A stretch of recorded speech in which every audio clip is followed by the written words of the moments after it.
Vamos a leer la palabra en el nombre del Padre, del Hijo y del Espíritu Santo.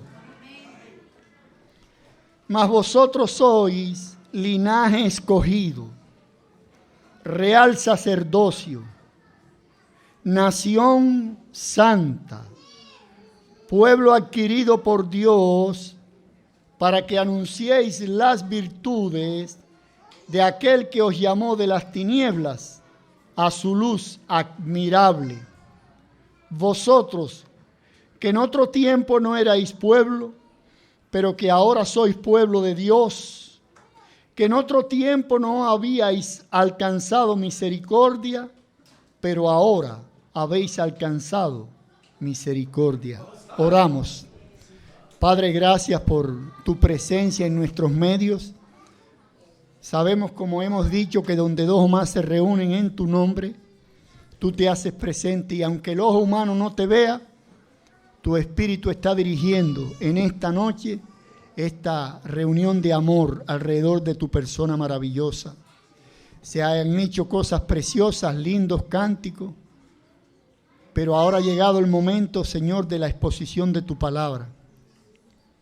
Y como sobre la tierra no hay ningún ser humano digno de predicarla, tú nos has dado a nosotros, Señor, en tu misericordia, el privilegio de hacerlo. Pero sabiendo nuestras humanas limitaciones y conociendo nuestras debilidades, te pedimos que tú en este momento, Señor, llenes nuestro corazón de amor, nuestra mente de ideas hermosas, y que de nuestros labios no salga ningún concepto que no esté acorde con tu santa y divina palabra, y que todo oído que la oiga la guarde en sus almas como el más preciado tesoro de sus vidas. Porque esta palabra, dice Jesús, que el cielo y la tierra pasarán, pero la palabra es inmortal. La palabra no pasará. Gracias, Padre, en el nombre de Jesús. Amén y amén. Pueden sentarse. La temática en esta noche es los privilegios de que goza el cristiano. Aleluya. Saben que cuando todos nosotros llegamos aquí, yo llegué hace muchos años, otros más recientes, otros lamentablemente aún no tienen sus papeles en orden, pero todo el mundo viene con un sueño, una vida mejor, y para alcanzarla pues quisieran hacerse ciudadano americano. Le da una serie de facilidades tremendas. Hay quien no le interesa, pero la mayoría de ellos se están haciendo por cientos de miles. Y yo en mis devociones privadas con el Señor le pido que ese mismo deseo, ese mismo anhelo que tienen para hacerse ciudadanos de este gran país y gozar de todos los privilegios que Él mismo ofrece, Dios le ponga el deseo de acercarse a Jesús, de conocer a Jesús.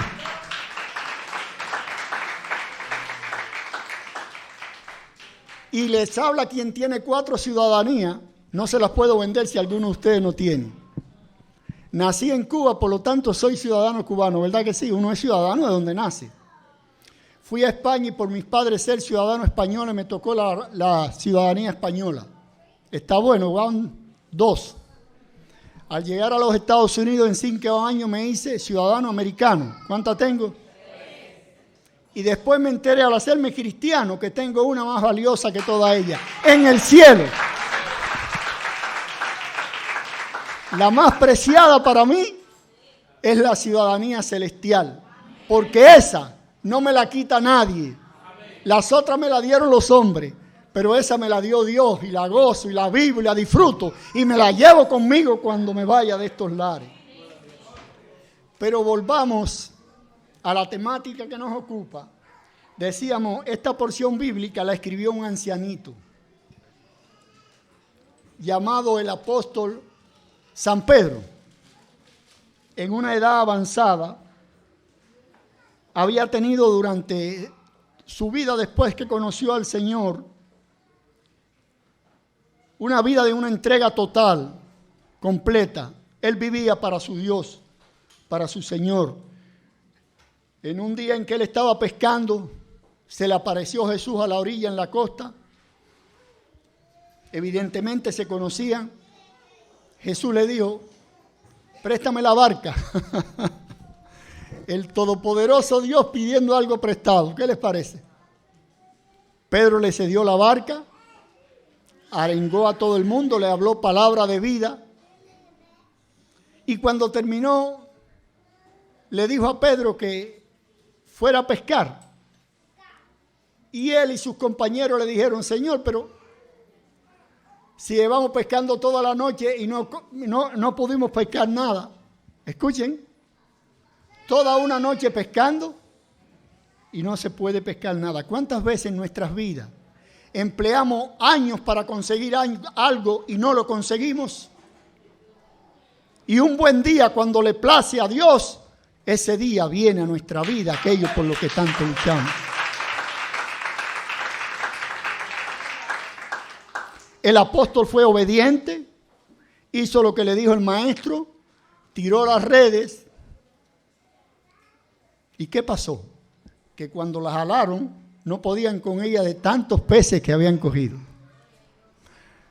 Los trajeron a bordo, los subieron a la barca y fue tan grande la impresión que aquello causó a un hombre que sabía del mar, que era pescador, que conocía aquella área muy bien y sabía que allí no había nada. Pero fue tan grande, decimos, la impresión que cayó a los pies del Señor. Por primera vez cuenta la Biblia que quien todavía no era apóstol, era un simple pescador, un humilde pescador. En aquel momento se hincó, se arrodilló a los pies del Señor y le dijo: Señor, apártate de mí, vete, porque yo soy un hombre pecador. Y es que cuando Dios se acerca a nosotros o nosotros nos acercamos a Dios, cuando usted da un paso hacia Dios, Dios da dos pasos hacia usted. Entonces, en el contraste del enfrentamiento, resalta la santidad de Dios y la bajeza del género humano. Y Pedro se dio cuenta realmente que él era un hombre pecador y estaba frente a un hombre santo. Y el Señor, muy dulcemente, siempre el Señor hablaba con dulzura. Aunque en un momento llegó a empuñar un látigo para echar a los vendedores del templo que lo estaban profanando. El Señor con dulce voz le dijo: ven conmigo y te voy a hacer pescador de hombres. O sea, le cambió la profesión. En vez de pescar hombres, le dijo: de hoy hacia adelante pescará seres humanos. ¿No es maravilloso eso? Qué lindo. Pues ese hombre siguió al Señor y hubo altas y bajas. ¿Sabe, Pedro? El apóstol se parece a muchos, se pareció a muchos de nosotros en su vida. Tuvo altas y tuvo bajas. A veces usted no se siente cerquita de Dios, como que Dios le está ayudando, y otras veces le parece que está más lejos, en el polo norte, donde usted no puede llegar. Así fue Pedro. Pedro tuvo altas y bajas. La noche en que el Señor fue preso, lo abandonó y un poco más tarde lo negó en 3 oportunidades. ¿Qué les parece? Pero posteriormente, después de la ascensión de nuestro Señor, 50 días más tarde de su ascensión, descendió sobre la tierra para quedarse y dirigir la iglesia al Espíritu Santo, la tercera persona de la Trinidad. Y a partir de aquel entonces, el Pedro fue transformado en un valiente, fue transformado en un león. No le tuvo miedo a nadie y el resto de su vida lo dedicó a trabajar para el Señor y a ganar almas. Pero Dios lo usó en diferentes formas y maneras. Aquel hombre que lo que sabía era empuñar tal vez los remos de la barca, pues ahora nos escribe una de las más conmovedoras cartas que tiene nuestra Biblia, la palabra de Dios. Y en la porción leída nos habla de los privilegios del creyente y nos dice, escuchen lo que nos dice que somos. Yo me emociono, dice la Biblia que somos linaje escogido, real sacerdocio, nación santa. Nos está hablando a nosotros. Pueblo adquirido por Dios para que anunciéis las virtudes de aquel que os llamó de las tinieblas a su luz admirable. Este privilegio que el apóstol nos habla que nosotros tenemos hoy en día, se le había dado primeramente a la nación judía. En el segundo libro de la Biblia, llamado Éxodo, Dios se le apareció a Moisés en un monte. Ellos estaban saliendo de Egipto, donde habían sido esclavos por 400 años, el pueblo de Dios, el pueblo de Israel. Y como habían sido esclavos y no conocían mucho de Dios, ni de las cosas que debía de hacer un seguidor del Dios verdadero, Dios le dio lo que se conoce como la ley mosaica en el desierto, o sea, la ley de Moisés. Y le hizo una promesa. Aquí está la promesa. Dice en Éxodo 19, 5 y 6. Ahora pues, si dieres oído a mi voz, escuchen, Dios da, pero Dios exige. Si dieres oído a mi voz y guardares mis pactos, vosotros seréis mi especial tesoro sobre todos los pueblos, porque mía es toda la tierra. Dios no comparte lo que Él hizo. Él hizo la tierra y la tierra es de Dios. Si usted tiene un pedacito, un conuco por allá por su patria, temporalmente suyo, pero de aquí a 400 años usted no lo va a vivir más. Eso sigue siendo de Dios. Dios es el landlord por excelencia. Y vosotros me seréis un reino de sacerdotes y gente santa. Estas son las palabras que dirás a los hijos de Israel. O sea, la promesa que nos habla el apóstol Pedro de que se le dio a la iglesia, de quienes somos nosotros, se le había dado al pueblo de Dios. Cuando ustedes oigan hablar del pueblo de Dios, casi siempre se refiere a los judíos. Algunos no le tienen buena voluntad. Déjeme hacer una advertencia. Yo he ido a la corte en contra de los judíos por el problema de los apartamentos. Y peleamos y él lleva a su abogado y nosotros llevamos los nuestros. ¿Entienden? Defienda sus derechos como sea en contra de ellos, pero jamás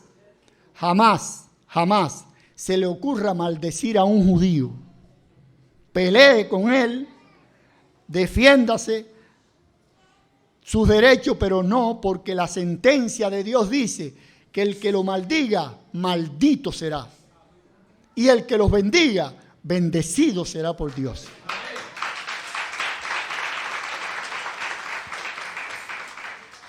Pero aunque Dios le hizo esa promesa que hemos leído, por su incredulidad y desobediencia, la nación de Israel perdió todo el privilegio que Dios le había dado. Después de la crucifixión y posterior ascensión y glorificación de nuestro Señor Jesucristo, ese privilegio le fue retirado a la nación judía y se le confirió a la iglesia naciente del Cristo vivo.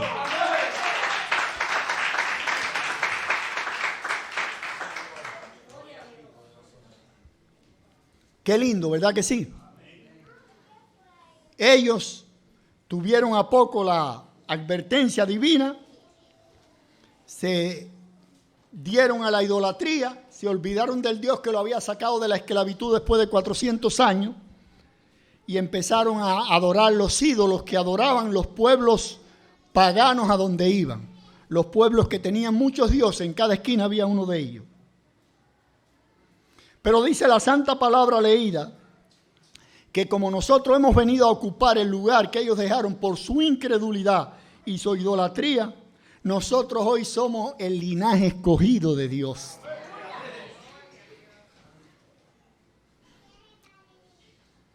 Y escuchen esto, les va a sorprender aún a mis hermanos cristianos. Y somos el linaje escogido no solamente desde que Cristo vino y murió y fue ascendido. Dice la Biblia que antes de la fundación del mundo, habíamos sido escogidos para salvación eterna. Eso es una sentencia bíblica. Y a diferencia del linaje humano, porque hay linajes humanos. ¿Saben lo que es el linaje? Dice el diccionario. Que no es más que la ascendencia o descendencia de cualquier familia. O sea, cuando se habla de linaje, usted puede decir, este es mi linaje, mi abuelo pertenecía, yo pertenezco al linaje de mi abuelo, la descendencia de su abuelo. Eso está bien dicho, se usa en la nobleza, en donde existe la monarquía, muchos países europeos, pues tienen su linaje. Pero nosotros nos fue conferido un linaje superior al linaje humano, que es el linaje divino. La iglesia de Jesucristo participa del linaje divino. Y como participantes de ese linaje divino, por derecho propio que nos ha sido dado por el Señor, desde el día en que lo recibimos como nuestro suficiente y único Salvador, tenemos grandes ventajas que lamentablemente otros no las tienen. Así como los judíos en su tiempo perdieron lo que Dios le había dado, hay quien nunca la ha tenido, y es el propósito del Señor Jesucristo, que todo el mundo la disfrute, porque Él no murió para una parte de la humanidad. Jesús no fue a la cruz del Calvario para que se salvaran unas X familias. Jesús fue a la cruz del Calvario para que la humanidad entera tuviese acceso a su sacrificio y a través de Él alcanzar la salvación eterna.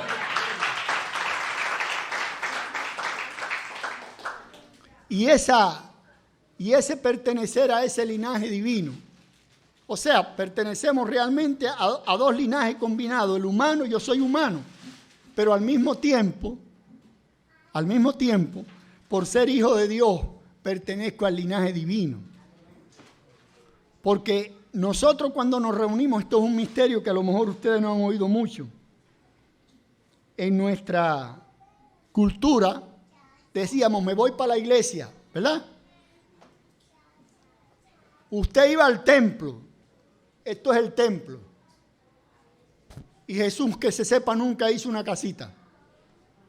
La iglesia la conforman los seres humanos. Jesús murió por la iglesia, no por ningún edificio. Esto es a forma de ilustración. La iglesia la conformamos nosotros, los que participamos del llamado de Jesús. Pero dice la Biblia que entre las ventajas grandes que tenemos es el participar de la naturaleza divina. Escuchen, yo sé que a algunos le va a hacer un impacto un poquito difícil, pero créanme que yo no estoy inventando nada. No estoy tocando nuevas notas en el violín de las ramas espirituales. Sencillamente estoy hablando lo que dice este santo libro. Dice la palabra que participamos de la naturaleza divina porque desde el momento en que recibimos al Señor misteriosamente, no me pregunte cómo, misteriosamente el Espíritu Santo vino a nosotros. ¿No es maravilloso eso? Somos hijos de Dios por adopción. Dice la Biblia en el Evangelio según San Juan, capítulo 1, versículo 12, que Jesús vino por lo suyo, por el pueblo judío. Pero el pueblo judío lo rechazó. Qué triste paradoja. Él viene por alguien y ese alguien lo rechaza. Pero afirma la santa palabra que a los que le recibieron, a los que creen en su nombre, nos ha dado potestad, autoridad de ser llamados hijos de Dios a través del sacrificio. Yo no soy hijo de Dios y no quiero ofender a nadie, porque yo diga, yo soy hijo de Dios igual que tú. No, yo soy hijo de Dios porque el código bíblico santificador dice que por haber recibido al Señor, Dios me da autoridad, potestad de ser llamado su hijo adoptivo. Además de eso, nuestro cuerpo, dijimos que ha sido escogido por el Señor como templo del Espíritu Santo. Cuando un cristiano verdadero se mueve para arriba y para abajo, siempre en su mundo interior Dios va con nosotros. el Espíritu Santo nunca nos abandona. Y si a algún cristiano se le ocurriría hacer algo que es incorrecto y apaga las luces para que no lo vean, o se mete debajo de una sábana o debajo de la cama para que no lo vean, Dios tiene la vista más poderosa que Superman. Nada se le oculta. Lo mismo le dan las tinieblas que la luz. Él ve donde haya que ver. Y sigue diciendo la Biblia, entre los grandes privilegios que le da a todo el que se acerca al Señor, que somos coherederos con el Señor Jesucristo en el reino celestial. ¿Saben lo que es el coheredero? Alguien hereda una fortuna y viene otro y toma parte de esa fortuna. Es heredero también. Eso se llama coheredero. O sea que un día cuando ustedes no me vean más, o yo no los vea más a ustedes, me voy a estar paseando por los portales de gloria, en la herencia que Dios me tiene reservada allá arriba. Y la última gran ventaja es que nos ha dado la salvación de nuestras almas y gozaremos de vida eterna en la eternidad, en la presencia de nuestro Señor. Hay una gran ciudad esperando por nosotros, ¿sabían? Allá no va a haber frío ni calor, no va a hacer falta la electricidad. Dice la Santa Palabra que en la ciudad futura celestial la presencia del Señor la iluminará completamente. Ese es el hogar eterno, porque un día desapareceremos. El hombre que más vivió en la tierra fue un señor llamado Matusalén y vivió 969 años. Pero murió hace miles de años. Otros vivieron 800. Muchos años, pero ya todos han desaparecido. Y un día nosotros seguiremos el camino de nuestros tatarabuelos, de nuestros bisabuelos, de nuestros abuelos, en mi caso particular de mis padres que partieron. En la tierra no se queda nadie. Hay que prepararse para el viaje. Hay que estar listo. Pero seguimos en la temática que nos ocupa, porque me gusta hablar de las cosas lindas que dice la Biblia que somos. Qué lindo. Triste es que le digan otra cosa a uno, alguna ofensa, pero cuando le hablan de que somos cosas tan lindas, pues uno se regocija. Y lo que nosotros nos gozamos en compartir estas noticias con ustedes. Y son frescas, mire. Se empezó a escribir hace alrededor de 4.000 años. Se acabó de escribir hace alrededor de 2.000 años. Y sus palabras están tan vigentes como si se hubiera acabado de escribir ayer. A los estudiosos, a los que leen mucho, los libros más famosos de los idiomas inglés y español, Shakespeare y Cervantes, pues ya casi nadie lo lee, ¿sabía eso? Pero este santo libro, aquí buscamos consuelo cuando la vida, cuando las contrariedades nos atacan, cuando el enemigo quiere destruirnos. Esta es una fuente de inspiración. El refugio del individuo está en el Señor y la Biblia nos enseña el camino. Pero además de decir que somos, como hemos dicho, linaje escogido, ¿sabe también lo que dice la Biblia que somos nosotros? Real sacerdocio. Y le voy a explicar la palabra porque como no estamos asociados en nuestro diario vivir con esta palabra, nos parece que sacerdote es otra cosa, pero no, yo soy un sacerdote. Todo cristiano es un sacerdote. Aquí nos llama sacerdote santo. Pero en el versículo 5 que no leímos, dice la Biblia que aquí nos llama real sacerdocio, allí nos llama sacerdocio santo. Escucha, somos real sacerdocio y sacerdocio santo. ¿Sacerdocio santo para qué? Para elevar al Señor sacrificios espirituales. Cuando ustedes veían a las hermanas cantando ahorita y usted cierra los ojos y levanta las manos, está elevando a Dios sacrificios espirituales.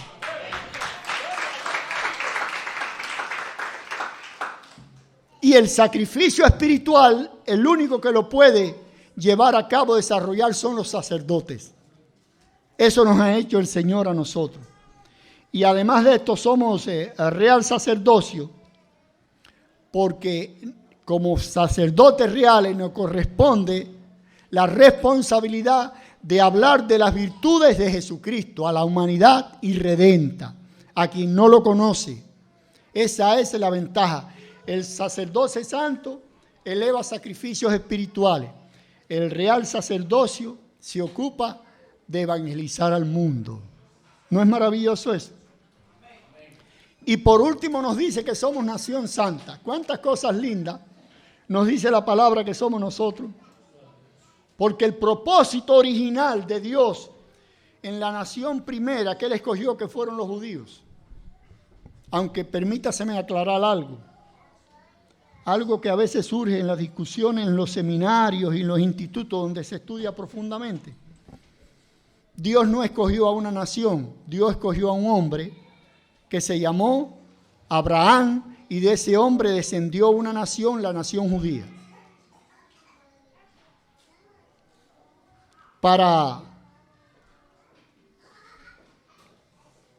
Dios, preservar aquella nación, le hizo la promesa de la santidad. Y esa nación fue esclava durante 400 años. Y para libertarla, Dios, que la amaba tanto, le mandó a un gran líder, uno de los líderes más grandes y respetados por la humanidad, que es Moisés, el líder que sacó a un pueblo esclavo después de 400 años. Y para poder salir de Egipto, en donde habían sido esclavos, ¿saben lo que tuvieron que hacer? La última noche que estuvieron allí, exigido por Dios, derramar la sangre de los corderos. Cada uno mató un cordero y en las puertas afuera de la casa manchó los postes con sangre. La sangre impidió que en la última de las 10 plagas vino el ángel de la muerte y mató a todo primogénito de Egipto, incluyendo a los animales. Pero donde quiera que había sangre, pasaba el ángel de la muerte y no tocaba a nadie ahí. Esa es lo que hoy representa la sangre vertida en la cruz del Calvario por usted y por mí. Cuando nosotros recibimos y aceptamos al Señor Jesucristo como único y exclusivo Salvador de nuestras almas, misteriosamente, y esto lo dice también el apóstol Pedro, misteriosamente su sangre vertida hace 2000 años nos cubre. Hay una coraza espiritual que su ojo no ve ni el mío, pero cuando el enemigo de las almas, representante de las tinieblas diabólicas, nos viene a atacar, él sí sabe, él sí ve la sangre y dice: a ese no lo puedo tocar, tengo que pasar de largo porque está bañado con la sangre de Jesús.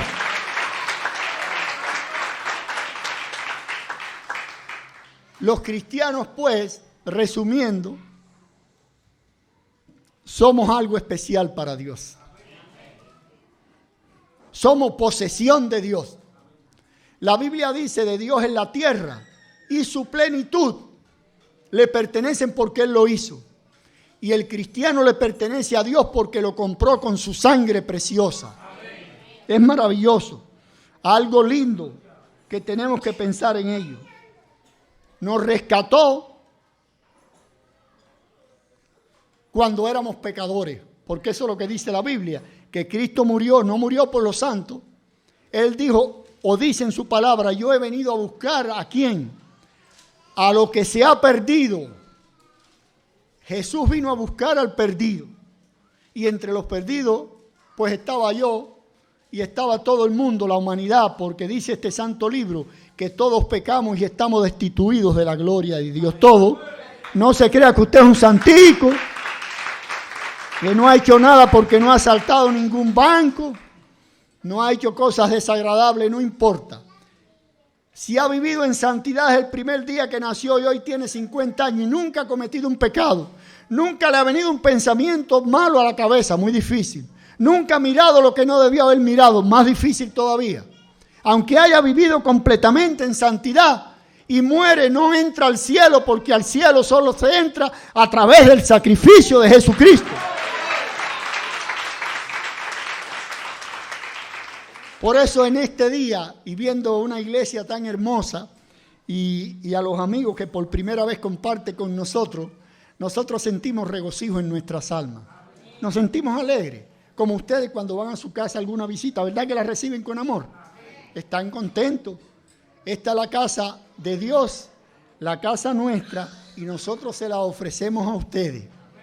Esta le podemos ofrecer un banco, pero no le podemos ofrecer el cielo.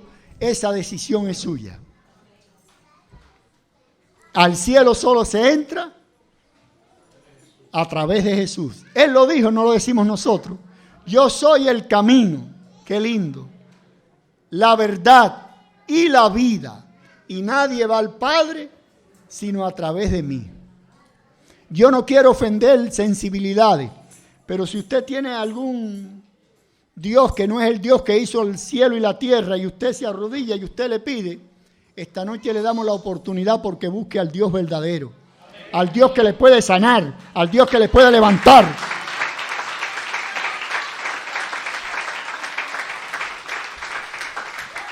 El enemigo tiene poder, escuchen, para finalizar. Y si usted amparado en ese poder mentiroso y engañoso alcanzó algo, un día el enemigo va a venirlo a buscar y el día que menos usted se lo piense le va a tocar a la puerta el propio Satanás y le dice: te compré con lo que te di, ahora te vas conmigo a la eternidad, a un lago de fuego. Jesús no quiere eso. Dios no quiere eso. La iglesia de Jesucristo no quiere eso. El Padre no quiere eso. Él dice que no quiere que nadie se pierda, sino que todos procedan al arrepentimiento. En una época en mi vida yo pensaba igual que muchos de ustedes. Yo no he hecho nada malo, yo me voy para el cielo. Pero cuando llegó Dios a mi vida y empecé a conocer esto, me di cuenta cuán equivocado estaba. Si usted pudiera entrar al cielo por otro medio que no fuese Jesús, el Padre no le hubiera mandado a una muerte tan horrible como es abrir las manos para que le claven. El clavo no fue aquí, en la foto aparece. Eso no es, la historia no puede ser eso. Un cuerpo que se guinde aquí, clavado aquí, se cae. El clavo fue aquí. Un clavo cuadrado que usaban los romanos para la crucifixión. Ustedes saben lo que es morir en esa forma. El hombre más santo que pisó la tierra. Aún hoy en la actualidad, cuando vemos lamentablemente que alguien comete un delito, sobre todo si es familiar o eso, y le echan 15, 20 años, nosotros lo sentimos, caramba. Se aplica la ley y lo mandan para allá. Hizo algo malo, pero Jesús no hizo. A Jesús lo crucificaron por hacer algo bueno, por venir a traer la salvación a la humanidad.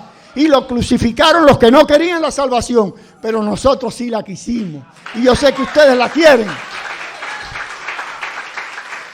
Una vida sin Cristo es una vida vacía. La Biblia sentencia: el que tiene al Hijo de Dios tiene la vida. El que no tiene al Hijo de Dios no tiene la vida.